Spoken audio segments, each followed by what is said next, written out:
Inter College. This is your physics lecture. In this video, we are going to discuss about next topic, that is the linear magnification produced by the spherical mirror. तो linear magnification क्या होता है? किसी भी spherical mirror के द्वारा, spherical mirror तो आपको मैं पहले ही बता चुका हूँ, स्फेरिकल मिरर के द्वारा लीनियर मैग्नीफिकेशन क्या होता है और उसके लिए हम लोग फार्मूला देखने जा रहे हैं। ठीक है, तो पहले हम टर्म मैग्नीफिकेशन को समझ लेते हैं कि मैग्नीफिकेशन क्या होता है। मैग्नीफिकेशन का मतलब होता है कि कोई स्फेरिकल मिरर किसी भी ऑब्जेक्ट की कितनी बड़ी इमेज फॉर्म कर सकता है। ठीक है, जैसे हमारा ये 1 सेंटीमीटर का ऑब्जेक्ट है और इसकी इमेज 4 सेंटीमीटर की बन रही है, तो इसका मतलब हो जाएगा ये इसको 4 गुना मैग्नीफाई कर दे रहा है, मतलब 4 गुना बड़ा कर दे रहा है, तो हम इसका लीनियर मैग्नीफिकेशन कहेंगे 4। क्लियर? तो आप देखें, डेफिनेशन लिखा है, the ratio of the size of the image formed by the spherical mirror to that the object is called linear magnification produced by the mirror. मतलब यहाँ पे ऑब्जेक्ट की इमेज की साइज अपॉन ऑब्जेक्ट की size,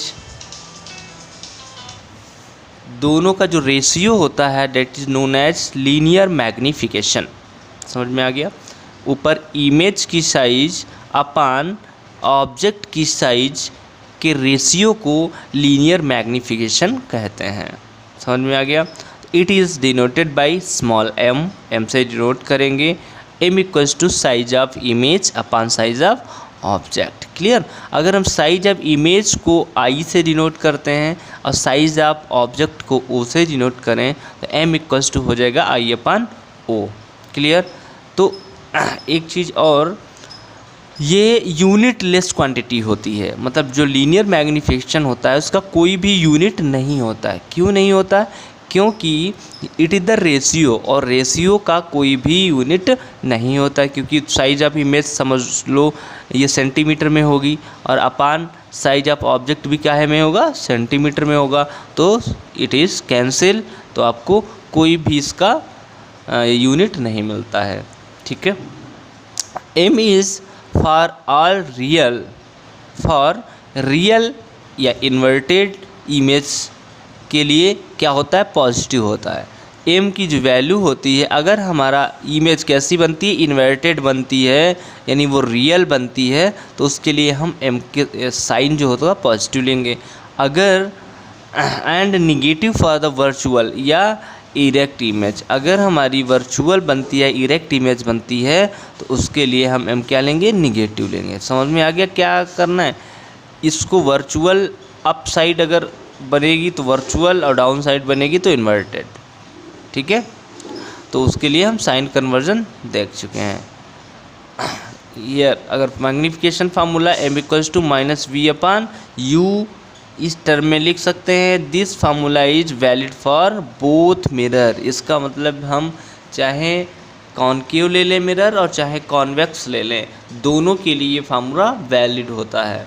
ठीक है, m equals to minus v upon u बहुत ज़्यादा न्यूमेरिकल्स में यूज़ होगा। क्लियर? उसके बाद हम इसी फार्मूले को प्रूफ करने जा रहे हैं, तो आप प्रूफ देखिए, यहाँ पे हमने एक फिगर बना रखा है जो कि ये m1 m2 क्या है, एक कॉनकेव मिरर है, वन साइड इसकी पॉलिश्ड कर रखी है, तो ये क्या हो गया, मिरर हो गया, और ये इसकी प्रिंसिपल एक्सिस है। On principal axis we have to placed an object A B. ठीक है, perpendicular to principal axis, principal axis के परपेंडिकुलर हमने एक ऑब्जेक्ट ए बी रख रखा है, और ए बी से एक रे हमने ड्रा किया है जो मिरर पे वो डी पे पड़ती है और इंसिडेंट होती है, और यहाँ से रिफ्लेक्ट होके फोकस से पास होके यहाँ निकलती है। ठीक है, दूसरी रे हम इसके ऑप्टिकल सेंटर पे इंसिडेंट करवाते हैं, और ये रिफ्लेक्ट होके कहाँ से जाती है, पी ए डैश पोजीशन रे से डिनोट होती है। ठीक है, तो देखो अगर हम प्रिंसिपल एक्सिस को क्या ले ले, चूँकि प्रिंसिपल एक्सिस हमारे मिरर पे क्या होता है, परपेंडिकुलर होता है, तो जो परपेंडिकुलर होता है तो इसको हम क्या ले सकते हैं, एज ए नॉर्मल ट्रीट कर सकते हैं। तो नॉर्मल और इंसिडेंट रे के बीच जो एंगल बनता है उसको हम इंसिडेंट एंगल कहते हैं, आई से डिनोट करते हैं। और रिफ्लेक्टेड रे और नॉर्मल के बीच का जो एंगल होता है वो आर से डिनोट किया जाता है। समझ में आ गया? तो ये एंगल्स हो गए हमारे। इस जहाँ पे ये दोनों रेज एक दूसरे को कट करती हैं वहाँ पे image B dash A dash form हो जाती है, या ए डैश बी डैश। ये इन्वर्टेड है, मतलब उल्टा इमेज बनी है, तो ये रियल इमेज होगी। ठीक है, यहाँ पे इमेज बन जा रही है। तो यही हमने कंसिडरेशन किया है। Let M1 M2 be the mirror concave AB is the object placed on the principal axis and A dash B dash be the image formed by the concave mirror which is between C and F। ठीक है, C और F के बीच में image form हो रही है। रे AD incident on the mirror at D parallel to the principal axis which is the passes through F after reflection another ray AP incident at P which is passes through A dash P direction of reflection। Clear? मैंने ये जो पहले हिंदी में बताया था वही थोड़ा theory में लिख लेंगे। तो लिखने के बाद हम आपको बता चुके हैं here I is the incident angle and R is the reflected angle. Okay, measured from the principal axis, जो कि दोनों प्रिंसिपल एक्सिस से मेजर किए गए हैं। अब अगर हम उस फिगर की बात करें तो triangle A B P and triangle A dash B dash P में, यहाँ पे देखिए ट्रायंगल ए बी पी, ये वाला ट्रायंगल बन रहा है आपका राइट एंगल ट्रायंगल, और triangle A dash B dash P, ये वाला ट्रायंगल, ये दोनों ट्रायंगल्स में हम सिमिलरिटी की प्रॉपर्टी लगाने जा रहे हैं। ठीक है, तो now in triangle A B P and triangle A dash B dash P में angle A B P equals to angle P B dash A dash both 90 degree, क्योंकि इस तरीके का है तो ये 90 डिग्री होगा, और इमेज बन रही है यहाँ पे ये भी 90 डिग्री होगा। क्लियर?